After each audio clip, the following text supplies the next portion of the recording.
Yeah, I mean, a video is the fastest, quickest, cheapest way to build trust. When people see you on a video, they either trust you or they don't trust you. They like you or they don't like you.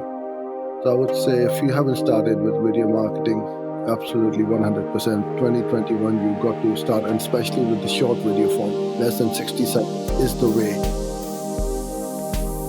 You're listening to Ecomonics, a Debutify podcast, your resource for one-of-a-kind insights into the world of e-commerce and business in the modern age. This is Joseph. I'll be presenting a wealth of industry knowledge from interviews with successful business people and our own state-of-the-art research.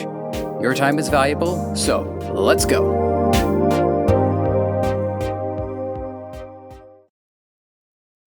Uzair Kharawala talks about what you can do to be viewed in the best light by Google. Between his company's years of experience and Google certification, working with them means working with the best. Uzair and I talk about what it was like adapting to this industry early on, and what it's going to take to continue to adapt going forward.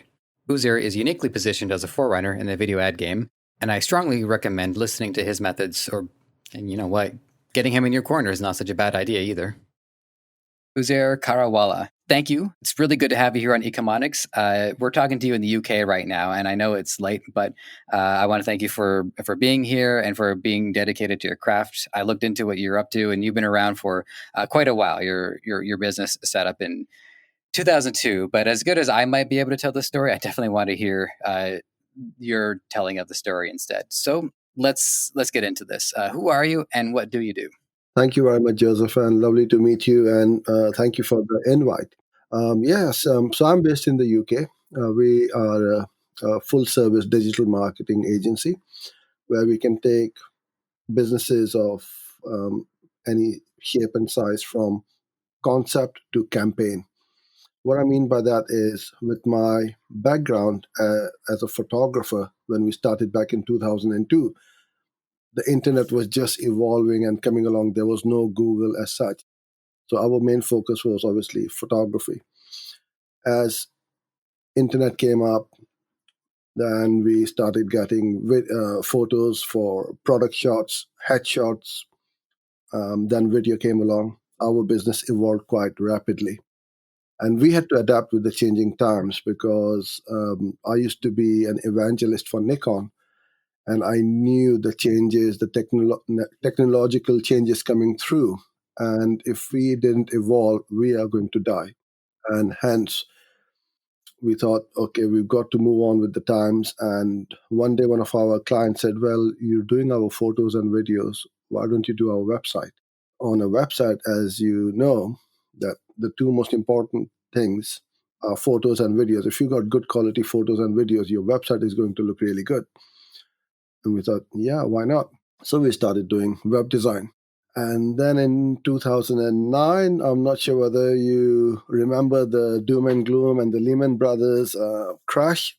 The recession started. As a matter of fact, I do remember. If I can tell you a very brief story about my own perspective on that. That was when I just started getting into podcasting, and I was using a free podcasting hosting service. There was like a whole bunch of different pod terms because they were all like Podbean or Podsprout or Pod or something like that. And we were notified that due to the recession that they had to shut down the business. So I'm in college in Canada, and we're all having a laugh because of all the people to be affected by the recession in Canada. It was me and my podcasting. So our traditional ways of advertising back then, magazines, newspapers, trade shows were getting expensive and not working. And I came across Google Ads, and I thought, what's this? And I started dabbling with it, and I put up some campaign without knowing much how to set up and what to do.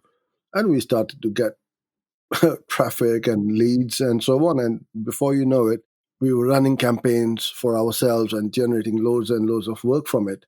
And I don't know how much you know about the South Asian culture, that if somebody is doing something, they're going to latch onto you and say, oh, can you run my campaigns? Or can you get me leads? Or can you sell my stuff on there? And I don't mind helping out as much as I possibly can. But then it started to affect our work. Because all day long, I was like running campaigns for other people. And I'm thinking, where's my day going? So then I knew back then that there is a niche. There is a demand for this. So we looked into it, and I came across the Google Partner Program, where you have to qualify, you have to go through certain exams, and then you have to perform as a minimum level of for Google's best practices, spend a minimum amount of money, client money on ads, and then you get the certification. So that's why when I said from concept to campaign, meaning images, videos, websites, pretty much everything, and then obviously Google Ads. So we can offer the whole gambit of services. And as well, you have the resources and the expertise to continue to adapt to whatever new changes are taking place in media and in advertising. Have you guys, by any chance, have been putting your ears to the ground and noticed anything new coming down the way? Like, are VR headsets going to suddenly become household items? The thing which I have been preaching for the last 2-3 years is video marketing. Pretty certain you came across me because of one of my videos on YouTube or on the internet, and this is how most of our clients find us. We don't go out cold calling, knocking on doors, or approaching clients. Most of these leads which come through to us is through our videos or through our YouTube channel, which is pretty much 95% of our lead generation is through there. And all we do is we keep putting up content, video content, on a daily basis. Mm-hmm. And it's been brought up in previous episodes. I think one of the main components to why video is like the standard is because it's the closest parallel to our own experience. Even something as simple as talking to people in the store or just interacting with my family, interacting with my friends. Video is the format that most, so far anyways, I joke about VR, but it's putting on a headset and getting immersed in a completely different 3D environment. It is the experience that our subconscious is having the easiest time processing information for. Yeah, I mean, a video is the fastest, quickest, cheapest way to build trust. When people see you on a video, they either trust you or they don't trust you. They like you or they don't like you. Well, not everybody will like someone. Lots of people may not like my videos, don't like me or whatever. But a lot of people appreciate the content which I put up, and those are the people who I'm um, targeting. So I would say if you haven't started with video marketing, absolutely 100%, 2021, you got to start, and especially with the short video forms, less than 60 seconds is the way. So going back to your question about what's the latest and the greatest coming along, the shorts, because of TikTok, the short format video, the vertical video, less than 60 seconds long, is what every platform is pushing out now. Instagram has got Reels, YouTube has got Shorts, LinkedIn, Facebook. They're all pushing up the short format video. You're right. Yeah, I didn't actually put that together, but on Twitter, for instance, they just integrated stories into it. Now, I have to say, me personally, I've been a Twitter user since, I don't know, like 2000. I was about to say 2009, but that can't be right. It's been a while, but the point is that I'm so used to Twitter being the format that it is. I think I'm not watching the Twitter stories almost out of protest, to the point where I don't want to suddenly have a different view of. That's not what I come to Twitter for. Now, other people, they will, as they join onto Twitter, and I don't think they have that habit formed, and that for them, this is now going to be the new way for them to form those habits. Because I did notice with Instagram, I started using Instagram, and then it didn't take very long at all before stories were then implemented. But because my habit hadn't formed, I got used to starting to look at stories. So it's weird. Now I go to Instagram, the photo app, to just watch the videos. And then the second observation, and again, this is something that I did not put together, but in a way, the video technology has come full circle. And I'm talking about like way back when video projectors were just coming out, and the first footage of the train coming towards the screen, and everybody runs for it because they thought they were actually going to get run over. If people remember, or if they have to look it up, the most early video content was actually quite short as well, mostly due to limitations. They didn't have much time, they didn't have much film to actually shoot these things on. So people would just watch very, very brief videos. So it's interesting to see that with the advancement of the technology, the format has actually returned to its starting point. Yeah, and another example, a good example I can give you is that of a radio station. Although radio is just an audio form, Mhm. they have these multiple cameras within the studio, and they are live streaming.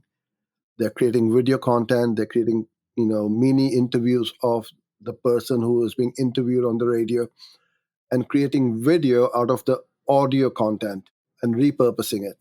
Yeah, and it's also a conversation that we're having to hear too, because up till now, it's been an audio podcast, and we're seeing what's going to change in 2021, which, by the way, will be when this episode airs, because we booked these quite in advance. I mean, there are still some elements to audio-specific content that are advantageous, because there are points in time where people are not going to be looking at a video. Like they're going to be in the car, or they're doing chores, or they're exercising, they're on the treadmill. Well, I guess some people, they watch screens on the treadmill, but if someone's jogging, they're not going to put a camera in front of them. So because audio will always have a niche, there is incentive to then make sure that niche is maximized. And one example I tend to point to is somebody like a show like Radiolab, where they really take their time and they're meticulous about the presentation, because they know if someone's going to listen, they have to maximize that. There's a lot of things I want to ask you, just because your experience is so vast. And one of the things that I'm personally curious about, and by the way, sorry, I guess I should give you a chance if you wanted to respond to what I said about the audio. I would be curious to hear your take on it first. No, it's absolutely because, you think if when someone has got a website and a blog, you got to put all these three formats on it, because all you want to think about is the landing page experience. So you got text, you got images, video, audio, PDFs. Put in as much pieces of content on your blog. Google will love you. They will say, these guys are doing the right thing. They're putting every piece of content. So if somebody likes videos, they'll watch video. If somebody wants to listen, they can listen. If somebody wants to see an infographic, they can, or you can add text. Mm-hmm. So, and transcribing the audio and the videos into text format is repurposing the content into text format, which is all good for your SEO. Okay, so here is a question that I wanted to ask. Just this is like a brief history tale, because I think a lot of our listeners coming up, they've entered the internet while the internet, I think, found its legs and their foundations, and social media was implemented, and people relatively like people understand the structure of the internet as it is before us. And when you said your business opened in 2002, I remember that was when I just started getting onto the internet, and like one of the first things that I did was try to set up a GeoCities website, which actually might still be up. Yeah, and my Zanga blog was a hit between me and my my 7 friends, all of whom also set up Zanga blogs. So I would love to hear a little bit about like your first encounter with the internet, and what impressions did it leave, and what did you think what it was going to be for you? Did you think it was going to have professional application, or did you think it was just like this quirky hobby thing? Because that's kind of what it is for me.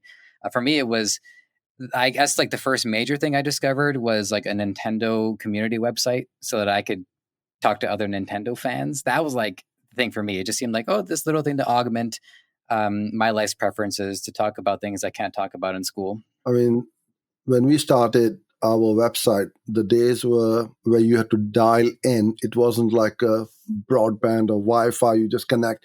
You had this little modem, and it will dial out to the internet, and it will take ages to connect, and then it's going to download all your emails and stuff. And people couldn't use the phone either, by the way. It was on the one phone line. Oh yeah, that's right. Yeah, you're absolutely right. We used to do a lot of equestrian photography in those days. We used to cover about 300 horse shows, mounted games, show jumping, dressage, cross country, you name it, we've shot them.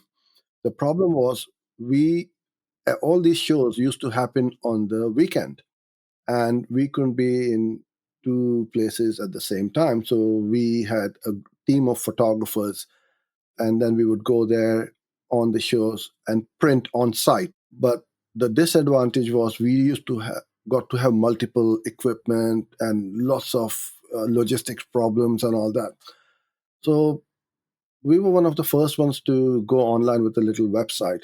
And then an American company approached me and he goes, "Oh, you can sell your photos online." I said, "Really?" He goes, "Yeah, you can just upload all your photos and then give your web address to people and then they can buy online." Okay, let's try it. No problem.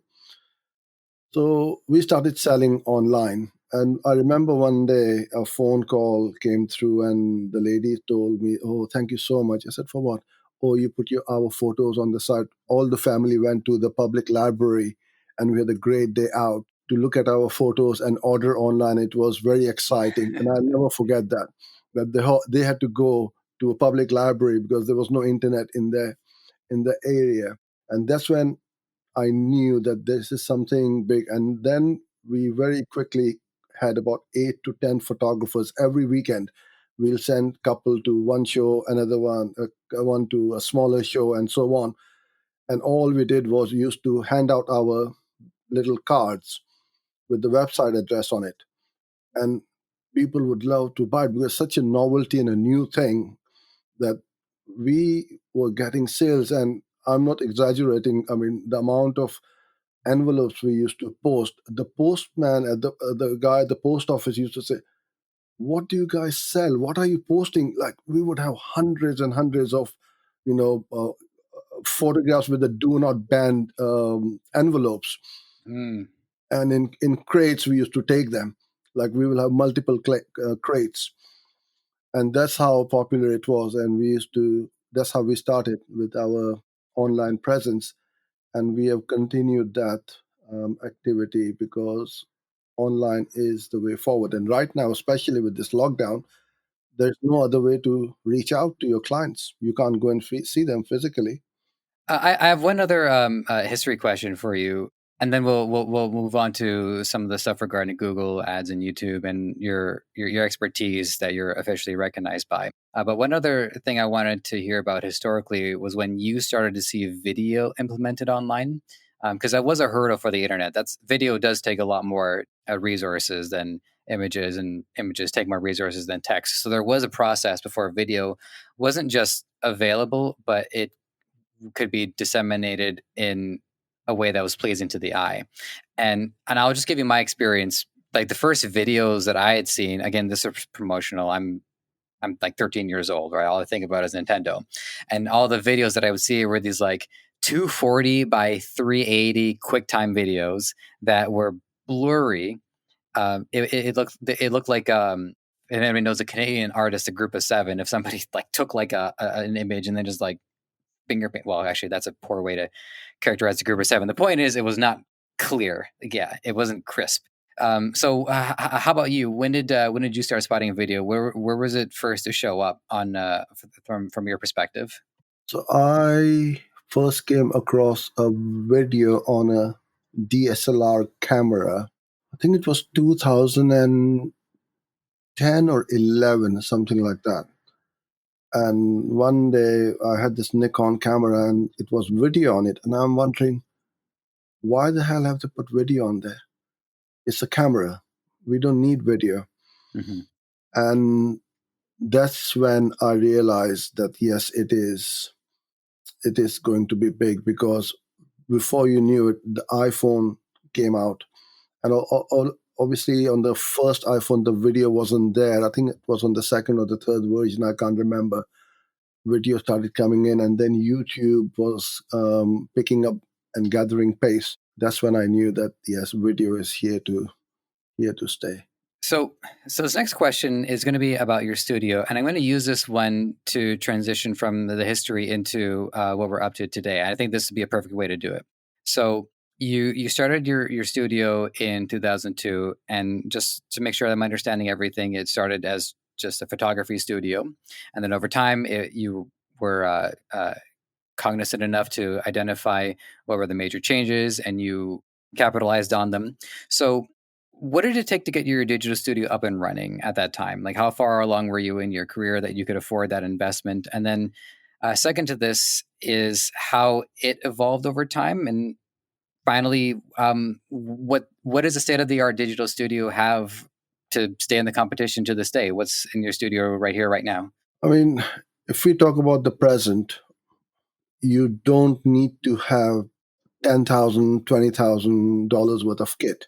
The best video is in your pocket, which is your phone. And you can do wonderful stuff as long as the audio quality is fairly decent. You just need like a $10, $15 mic, clip it on to your top or shirt, Mhm. and you're good to go. And the other thing is a little bit of good lighting. And you don't need, you see, what you need to understand is you are not trying to create a Hollywood blockbuster. We are trying to create content, be it to educate or entertain. And as long as people can see you and it's not, out of focus, and the lighting is semi decent, and I'm not talking about, Hollywood style lighting either, and decent audio, your content needs to be good quality, in fact, great quality. And people don't look at the quality of the video quality as such. As long as they're enjoying it, they're going to consume the video content. Yeah, I could speak to that. One, the most regular YouTube creators that I watch, he certainly doesn't shoot in 4K, and he certainly doesn't have a state of the art ribbon microphone. He said that he had a Yeti or one of those Yeah, blue ones, but the way it's positioned is that he sits pretty far away from it, and so I can hear the echo of the room. But the key is that his content is compelling, yeah. and the algorithm knows that I like watching him for breakfast. So with the assistance of the algorithm, it's become like a ritual for me to sit and watch him while I'm having my oatmeal or my peanut butter toast on the days where I'm lazy, which are many days. Next one I want to ask is, it says on your profile that you're a YouTube certified professional, as you mentioned as well. It also says that you're as you mentioned as well, that you're a recognized authority. And there's 4 fields here, and I want you to just break down these for us. And I remind our audience that, as always, we do our best to get as much as you can in an hour, but you have much more time in your day to sink your teeth into the content that our guests here are creating. So, with that out of the way, the 4 fields that you're a recognized authority are content ownership, asset monetization, channel growth, and content strategy. I think everyone has at least some familiarity with these, but I would like to hear from your perspective, your take on these, and how each one are important. And if there's anything specific about them that people don't normally know that you've had to tell people about, this would also be a good chance to let us know about those as well. Sure. I mean, so those are kind of like the technical stuff which we need to go through when we have to sit through the YouTube certified exams. We need to understand what each one means. So things like the monetization, I want to keep it in simple English rather than going into the techie bit, which will become. You're doing me a favor. Yes, thank you. So things like monetization is how do you earn money by putting up content. So to do that, you got to have 1,000 hours, 1,000, beg your pardon, 1,000 subscribers and 4,000 watch time hours on your channel. And then Google is going to, now Google owns YouTube, obviously. YouTube or Google will enable your channel or your videos, which will allow other content creators to put their video as an ad. So the skip ads which pop up on. Oh, I've never skipped an ad in my life. I've never seen that before. So those are the ones which pop up, and this is how a part of that revenue sharing is with the or the channel owner. With regards to the ownership, you need to be mindful of the copyright. Don't infringe. It's a very serious, and it's a criminal offense to just copy somebody's content. If you are creating content, make it your own content. If you are using music, make sure that you've got the license for it. If you are using some other additional video footage as part of your video, you can't take a clip from a Disney movie or any other movies or any other channel and put it on as part of your video. So you need to be very mindful of that because copyright claim is a serious thing on YouTube, and it can well, three strikes and you're out from the monetization. They give you three strikes, so you be very careful that you don't get those strikes. So one thing that I see, and this is popular as in meme culture, where I will see YouTube videos. They'll very briefly use a meme, or they'll very briefly refer to say like a scene involving Matthew McConaughey. Now, have content creators, and by the way, we're not formally giving anybody like not telling people to take other people's content, but have you seen that there is a threshold that people have to cross where if people just use a copyrighted content for a couple of seconds that they're okay, or is it this is a hard rule, just don't bother? It's not a, no, it's not a, Okay. don't go there. And the algorithms will pick it up. Even if you use a copyrighted music, it will pick it up that you are using somebody's licensed music. And especially Facebook also is pretty hot on that in some of the videos which you are being monetized. Because what YouTube and all these platforms don't want is you making money out of somebody else's content. It's kind of like a piracy. You're copying, you're ripping somebody off and trying to make money. So I would never say even tiny bit or little bit, don't do it. Yeah, it's good to. I think if anybody in their mind was like 99% versus 100, it's good to make sure that we hit 100%. The other thing that you brought up too about the ads that are skipped, and I say jokingly, but I have skipped plenty of ads. But there are also ones that are unskippable as well, and they go for about 6 seconds. And this is cool too, because earlier we established the idea that videos are getting very short. So I think content creators are thinking, I have 6 seconds where unless they take their headphones off and they look away for 6 seconds out of protest, I've got their attention for 6 seconds. On the back end side, how do content creators decide that, or how are they able to set up the unskippable ads versus the skippable ones? And is there a cost difference between those two? Yeah, so the skippable ones are usually called the in-stream video ads. And the non-skippable ones are called the bumper ads. So when you set up a campaign through your Google Ads account, so again, you set up your video ads through Google Ads. So it's just one account, and then you run up your campaigns from there. The bumper ads are priced per thousand views. That means per thousand times or impressions. So it could be $10, 20, 30, depends how much you are bidding. The in-stream is CPV, which is cost per view. Every time now this is where YouTube differentiates a lot from Facebook. On YouTube, on average, a session per day is around 40 minutes of content being consumed on average by people visiting YouTube. So a view is classified as someone continues to watch your video ad for a minimum of 30 seconds or until the ad finishes or the video finishes, whichever is the first. So if that skippable ad pops up on your screen and you continue to watch it and you skip after 27 seconds, the advertiser has got 27 seconds worth of free branding and free ad. Ah, Now, huh. it's kind of like a magazine telling you, look, if we don't give you brand awareness or eyeballs on your ad or drive traffic through to your website, don't pay us. They can't do that. Magazines, newspapers, or any kind of other format like radio stations. Whereas over here, you can. So if you want people to watch it, because that's the whole idea of your ad. But if they're skipping after 5 seconds, that means either your targeting is not good or the hook is not there in the first 5 seconds to grab somebody's attention. So you need to make sure that more people view your ad. Obviously, it will cost you, but that's the whole idea.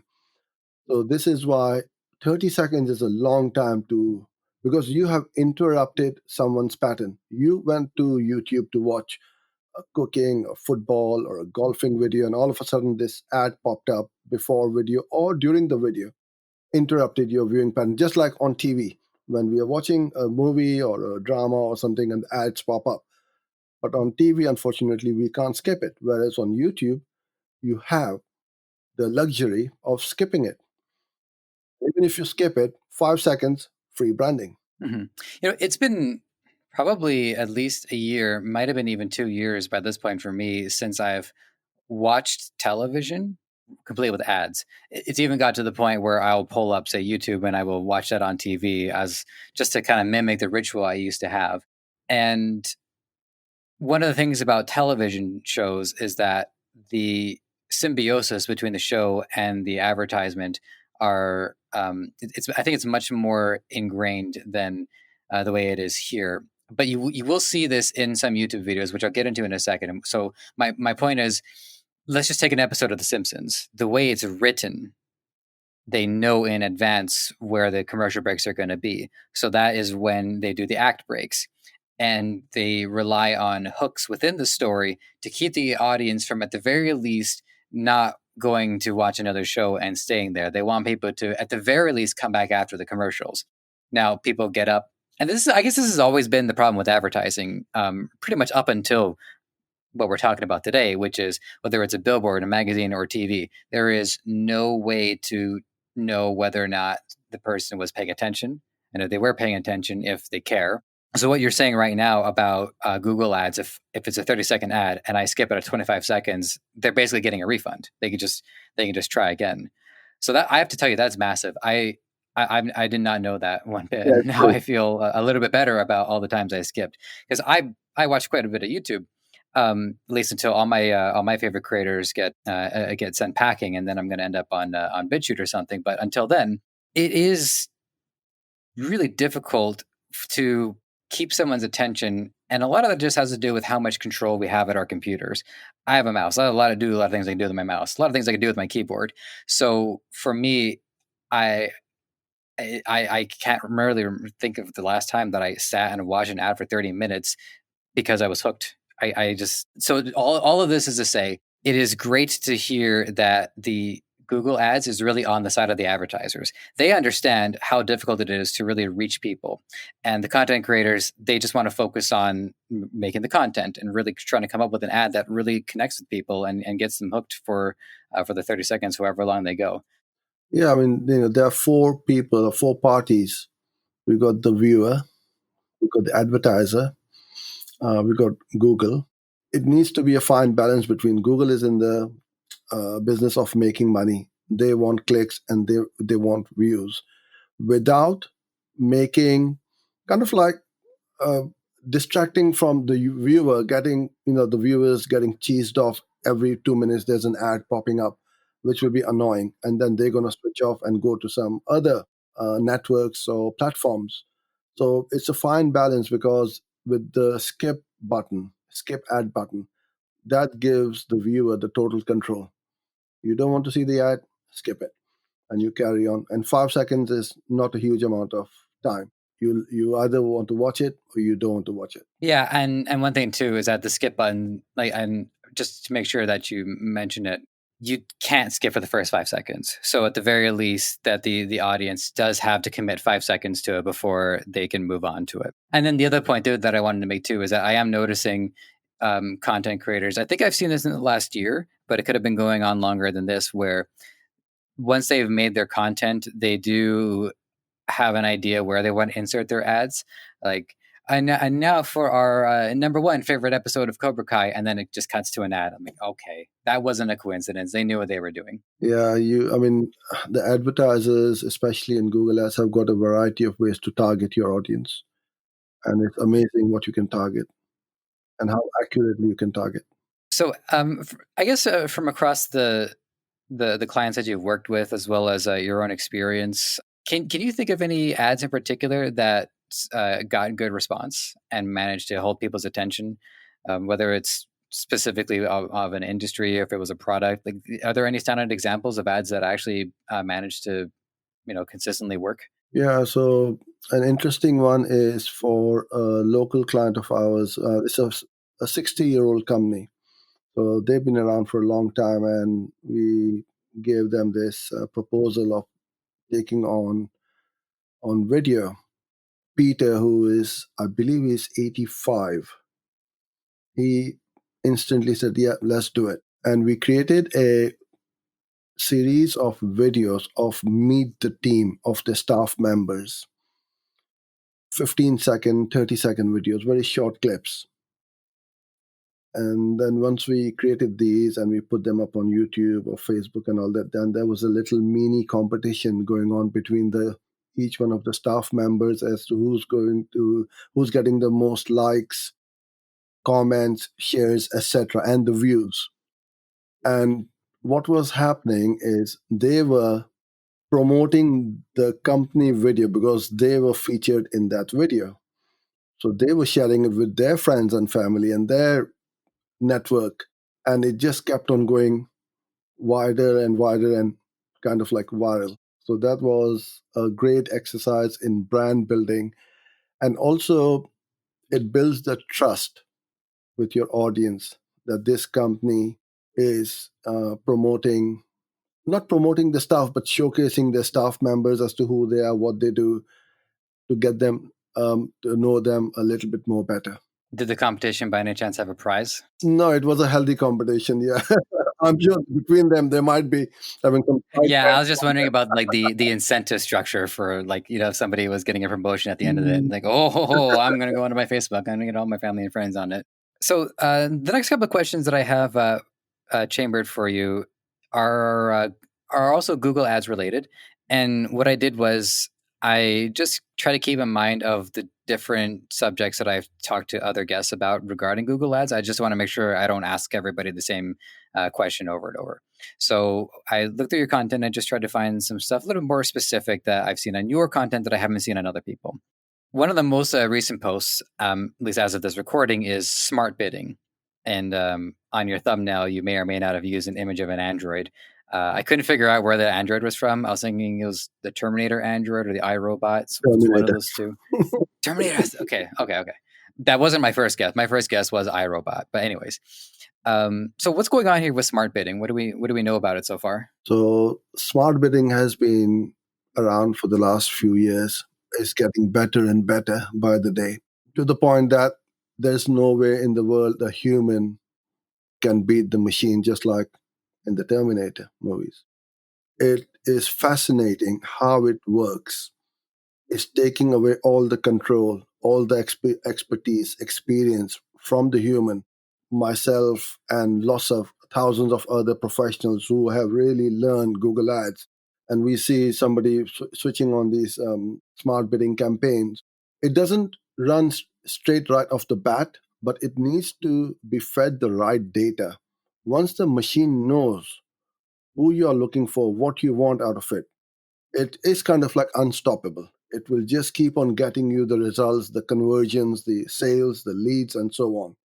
I dread to think what's going to be coming around in the next year, 2 years or so, because Google Ads is evolving at such a rapid pace that I don't know whether I'll be in a job or not. It's a bit to process, especially because I'm a fan of the Terminator series, and I'm drawing parallels in my mind with what's true about what you're saying versus what's true about Terminators.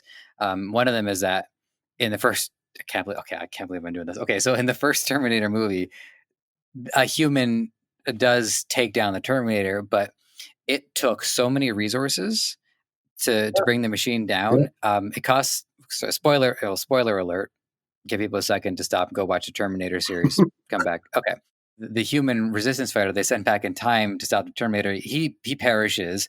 And then Sarah Connor, she finishes it off, but she had to undergo such an evolution of her character in order to be able to do it. At the beginning of it, she's a meek waitress. And at the end, okay, now you see she's the mother of the resistance leader, John Connor. So the effort that it took to bring one down is the parallel that I'm drawing with the effort it would take to meet and then surpass the potency of this AI. Then you get to Terminator 2, and they said, well, we should really just get one of these machines on our side. And so I think that's where we're going with this, is that, well, we harness this and we use our machine versus their machines. And I think to some degree, and I'm hoping I'm right about this next year, but I think you always do need some sort of human to oversee things. Previously, I was doing some research on AI copywriting, where an AI and a human both wrote copy for a dress, and the robot copy was like uncanny valley. Okay, it kind of worked, but it seemed like it was somebody who didn't speak English trying to write English versus the natural cadence of a native English writer. So that's, I guess that's what I see happening here, is what a human still needs to like step in and just like observe and make sure everything is running smoothly. But then, yeah. You need to rein in the machine a little bit. Don't do this, don't go there.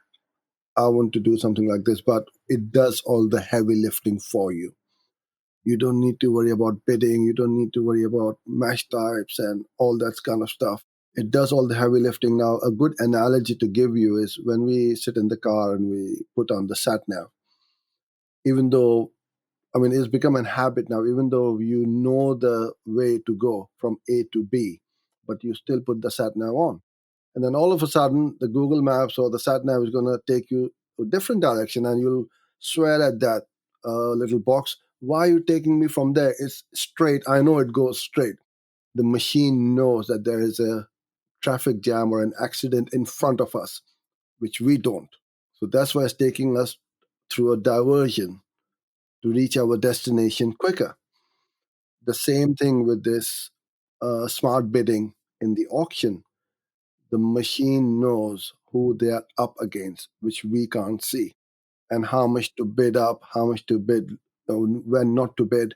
And sometimes it does go crazy with the cost per click going really high, and the client goes, "Oh, I don't want to pay $20 a click," but they don't realize that paying $20 a click does result in some really good conversions, which brings your cost per acquisition right down and gives you a better ROI on your ads. So why wouldn't you bid high all day long? And that's what happens with these smart bidding campaigns. The smart campaigns will work really well once they have got the right data in it. We've fed the right data, and then we turn it on. So I tend not to switch off or switch on the smart campaigns right off the bat with zero data in it.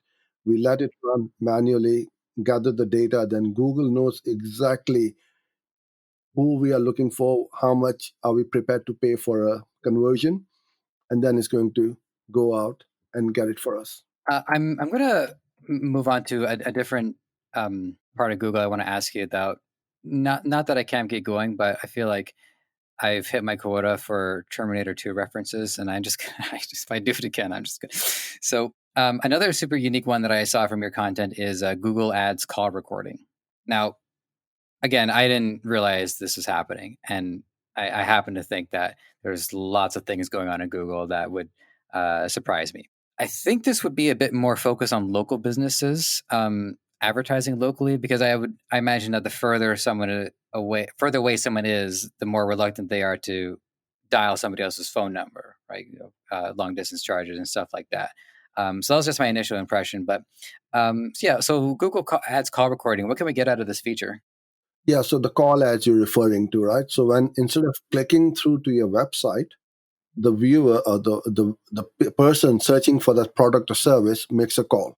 So a button on your ad will then dial out to that company. So if you are looking for, let's say, car insurance, we all hate filling in those long forms. We will just call them and then go through that questionnaire, which will take 10, 15 minutes, but at least we'll be talking and not typing. So the call ads work really well for any kind of lead generation business, be it local, national, or international. It really doesn't matter. But nationally, it works really well because it's in the same, not internationally, I beg your pardon, on a national level. It really doesn't matter where you are. Somebody can call you from the other part of the country, and as long as you can service that client in that area, yeah, you can run call ads. It's the one of the most powerful ads you can have to generate leads, because somebody is super interested. they are on the phone to you. The ball is in your court to convert them. It's not like somebody is filling a form, you got the form, and then you are trying to get in touch with that client. They may be at work or not available or in a meeting, and you'll need to try 10 times to reach that person. And then most companies will give up, okay, he's not responding. Whereas with a phone call, that person has called you to inquire about your services. So I would highly recommend that if you're in the business of lead generation, you should switch on a call only. Right. Yeah, that's something that I guess didn't occur to me when I was prepping the question. I know a company like Walmart, for instance, and they're all over the country, or all over my country as well. So yeah, I mean they run a call ad. I would call them, and maybe I'm not getting through to like head office, but I'm getting through to a Walmart that's relative. But it's being an international company. Yeah, so websites like Walmart, Target, Amazon's, they would run an e-commerce where people are clicking to buy online. But if you're selling a high ticket item where people will want to speak to somebody before they make that decision to buy from you, then the call ads will work really well for you. So, like a car company, um, you won't just go online and buy a $50,000 There are a car. few people like But that, but it's a small market. Yeah, yeah. they do. They are. Yeah, they haven't got. They got more money than sense, I would say, because without looking at the car and Yeah. test driving it, they buy it. And there are lots of companies now selling cars online where you buy it, they deliver to your home, and they have this 14-day, money back guarantee or whatever. Yeah, I mean, we're talking about the market of like popular YouTubers who do that just as a challenge. Like, I just bought a car online. I didn't look at anything. Oh, let's see what happens. Yeah, nice life. That's why, so for those kind of companies, car dealerships, call ads would work really well. We're coming up on the final stretch of this episode, and I don't want to mix it up. I want us to I want to ask you some other questions, just in some different avenues of what you're up to. So this is one, and this is one that I've been wrestling with in my mind. This is personally, it's about video format. So with my own process so far, by the time I had enough gear for to be able to shoot in 1080p, and I'm not, and I don't just mean like as far as I can go with cell phone ads. I mean if I wanted to say shoot some long form content or even a web show or something along those lines. So by the time I had enough gear to shoot in 1080p, 4K basically took over. And I'm debating on waiting out 4K and then just making the jump to the next video format, which I think would be 8K or 16K if, you know, just based on the naming conventions. So in your experience, I'd love to hear your recommendation on this. Like, do you recommend that people bite the bullet and just get on board with whatever is the most current gear, or can people pace these things out on a generational basis? Yeah, I would say stay one step behind. So if the 4K is the next best thing, shoot in 1080p. Once the 8K is released or is getting more popular, then start and move over to 4K, because most of the devices you can't see 4K. So it's no point in shooting. So I would say 1080p right now is more than enough. But get started. That is the key. Most business owners are still shy of getting started. They have this like a brick wall which they can't go over. But once you get over the fact that you don't like watching yourself or you don't like your voice, how you come across on a video, you don't like listening to yourself, well, don't do that, because other people will be listening. It's not you sitting in front of the YouTube every day looking at your own videos. Other people, let other people decide how good or bad the content is. It's the content which would be bad. It won't be you personally. So if they don't like the videos, that means the content is not good. If the watch time is very low or they're skipping the ads, that means the hook is not there. Or if they're not taking that call to action which you want them to do, that means that the call to action is not strong enough. Just get started. Don't worry about this techie bits. What shall I do? Even if you want to start at 720p, get started. Another mix up for you. People, we haven't talked about Quora on this podcast at all, and I so far my memory has managed to hold on to all of the key subjects that have been brought up. If anybody listening to this show can actually call me out on this, let me know. I'll send you a $20 iTunes gift card. Tell me what episode we talked about Quora, because I'm certain that we didn't. So you talk about how this is like one of the best kept secrets. Yeah, 50 interviews in, and it hasn't been brought up yet. So I would love to have you explain to our audience how important and useful Quora can be. Yeah, Quora is a gold mine, just like Reddit is. So people go there and ask questions, and then there'll be lots of people who will reply to that question. And that's how you build up your authority. And the way I did that, and I'm not saying that I did this in a big way, but I started to do quite a bit on there, is most people will reply in text format. Oh, I didn't even know you could. I would make a video and then embed the video in the reply.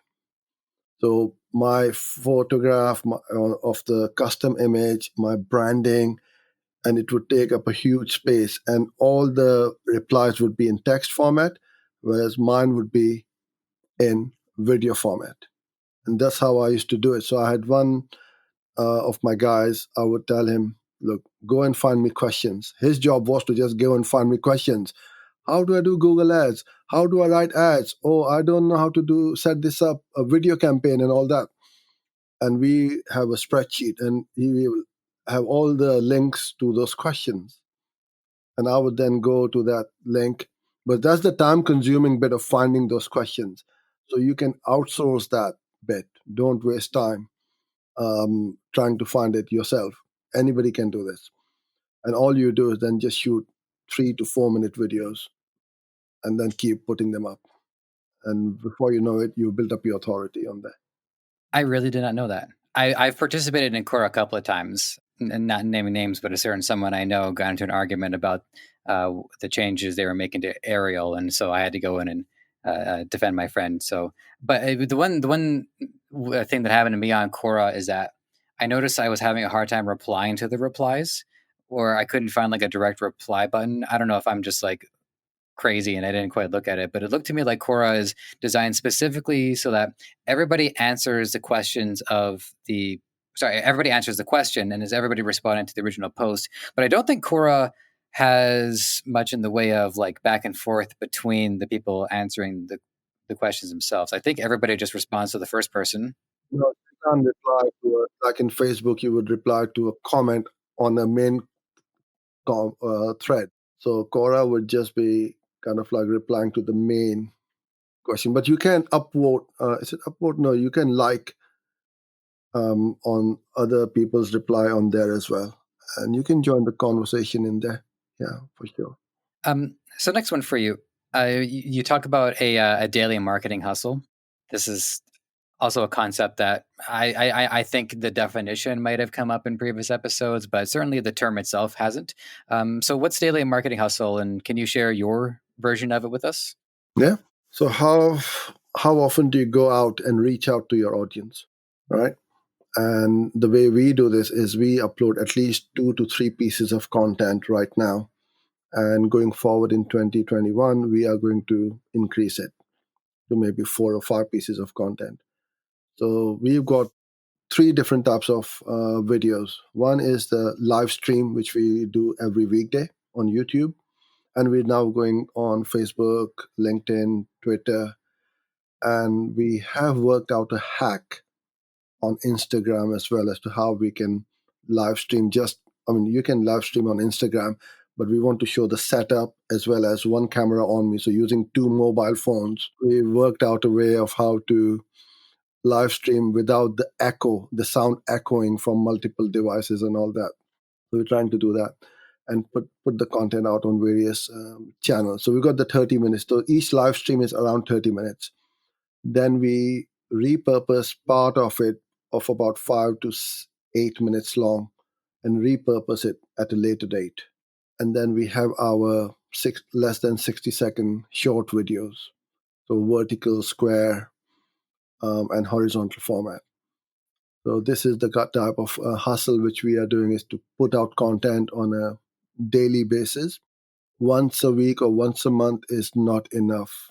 I don't believe so in this day and age, when there's so much noise out there, that you got to start shouting from the rooftops as well.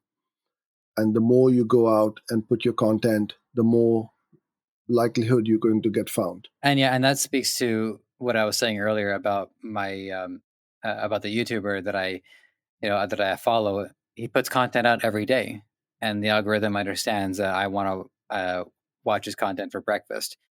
He skips a day, okay, whatever. But if he wasn't doing that consistency, I wouldn't have that ritual where I can look forward to that each and every day, and then I can depend on that each and every day. And what that does is it creates this sense of solidity in my own ritual. The difference between things I know are going to happen tomorrow versus the things I don't. I do like a solid set of things that I know are going to be there. So I think, to your point, your followers and the people you will continue to reach out to who will also become followers, they're expecting that as well. But on the flip side of that, that also, I think, presents some unique challenges too. So how do you devise what content you're going to put out on a regular basis? How do you get together like once a month and do a plan, or is it just like whatever you're up to in the day? So yeah. Yeah, so our content marketing team now has got 8 of us, from planning, creating, editing, shooting, uploading, syndicating. And we have a pretty good workflow where everybody knows their things to do, when to do it, and so on. And it just moves in a very, it's kind of like a McDonald's, the hamburger goes from one stage to the other station and so on. And this is how our pieces of content goes from, transcribing, graphic design, video editing, and so on. So initially, I used to do everything myself when I started video marketing very seriously in January 2018. It used to take me hours just to do one video, at least 4 to 5 hours by the time I've shot it, and I was really bad at it. I would reshoot multiple times, editing, transcribing, uploading. And by the time I finish one video, I'd be like, oh, thank God it's done. And before you know it, time to shoot the next one. So slowly, I thought I've got to systemize this so that I can scale it. Now we have the systems, the processes in place to really scale it, because what's happening now is every time we upload a video on YouTube, it gets ranked in Google as well for that keyword. So you may have noticed on the Google page one, when you search for a particular topic or a subject, you get this 3-pack videos, but now they are putting 4-pack. That means instead of showing 3 videos on Google page one, Google is showing 4 videos on page one. What this tells you is Google is paying even more emphasis on video format. Otherwise, why would they increase it from 3 to 4? Now, most of my competitors aren't putting those kind of videos with the consistency which we are putting. So out of the 4, I quite often find 3 of the videos are mine. Now, that is, music to anybody's ears, to get 3 links on Google page one effortlessly. SEO is extremely hard to go on Google page one. I need to beat companies like HubSpot, WordStream, support.google.com, and many other high authority websites. I can't do that. But in video, they can't beat me because they are not putting up that kind of the quality, not the quality, but the frequency. And now what's happened is YouTube and Google knows that I keep on putting up content about Google Ads, Google Ads, Google Ads. They know that, okay, when I'm putting up these content, it's relevant, it's engaging, people like it, they watch it, they view it, and then my videos. So we've got about, I would say, 350 keywords where our videos are getting ranked on Google page one. I want to keep on accelerating this process to thousands of keywords. So by the time any of my competitors start to even want to compete with me, Well, I'll be far ahead of the game. I have to say your expertise is something to be admired, and I I have no doubt that this strategy is effective because it's already working, and so it's just continuous growth from there. The last aside from the traditional last question, the last question I wanted to ask you, I think you just answered it. I'm just going to tell you what the question was, just in case it actually ends up being a different answer. But it's a quote from your Twitter, which is, "Your mountain may be harder to climb, but oh, the view is divine." So I'm listening to what you're saying, and I think that's the mountain that you climbed. Am I right, or would you say that there? I was going to ask you, like, what's been your mountain to climb, and I feel like that one actually might be it. Yeah, we're still climbing the mountain, and we're quite high up the mountain. So we're not right at the base camp. Yeah, you're not in the gift shop. Yeah, that's right. We're quite high up in the mountain, and for someone to catch us up, it will take a monumental effort now to keep pace because we're not stopping. Since the lockdown in March this year, we tripled down our content marketing. We've gone live stream every single day, except a few days when we had no internet or some technical glitches and so on. Every weekday we are putting up, and we continue to do so in the near future. And this is our ritual now. If it's not 4 o'clock, we don't go live, Joseph. I'm telling you, I start to get messages on WhatsApp, on Skype. Oh, you're not going live today? So they expect us to go live. But sometimes I'm a bit late. I bet you they're worried too. Like, are you okay? Is everything all right? I have. And I'm thinking, oh, I'm trying to get online because my internet is playing up. I can't go live. And I've got all these messages pinging up on my iPad and phone and all that. So it is kind of like they expect, and some of them are kind of like regulars. They will be there at 4 o'clock every day, no matter what. And this is the kind of loyalty you build up with your audience because they like and they love what we put up. That's why they are here, because time is precious for everybody. Well, on that note, you've given us a lot of your time today, and I'm very grateful. And I'm definitely gonna when I review every episode before it goes live, so I'm looking forward to reviewing this and just like letting what I've absorbed today be reabsorbed. And it amazes me how each time I get to talk to a new guest, there's just so much more that I don't understand, and there's so much more to learn. So thank you for that. I know my guests have got. I'm sorry. I know our audience has also got a lot to take away from today. Our last question to you is always a chance to deliver any parting wisdom, just in case there was an answer you wanted to give for a question I didn't ask.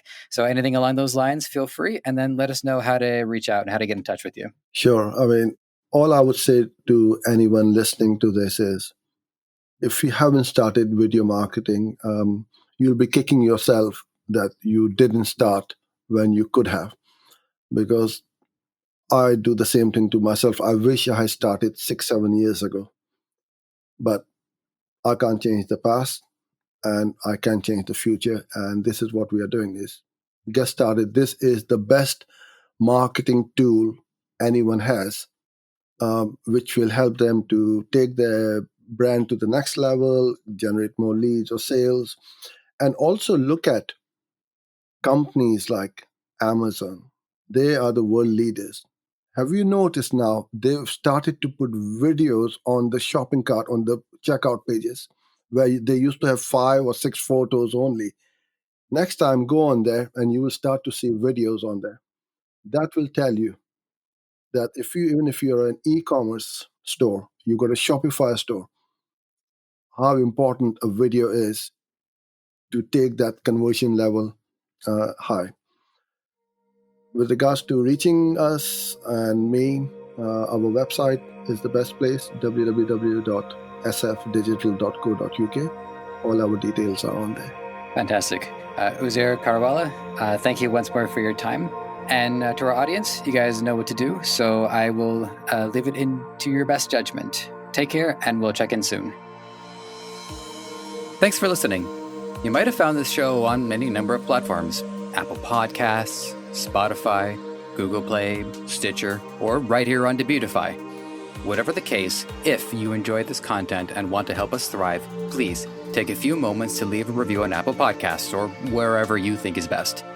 We also want to hear from you, so whether you think you'd be a good guest or want to weigh in on anything related to our show, you can email podcast@debutify.com or connect with us on Facebook, Twitter, Instagram, and TikTok.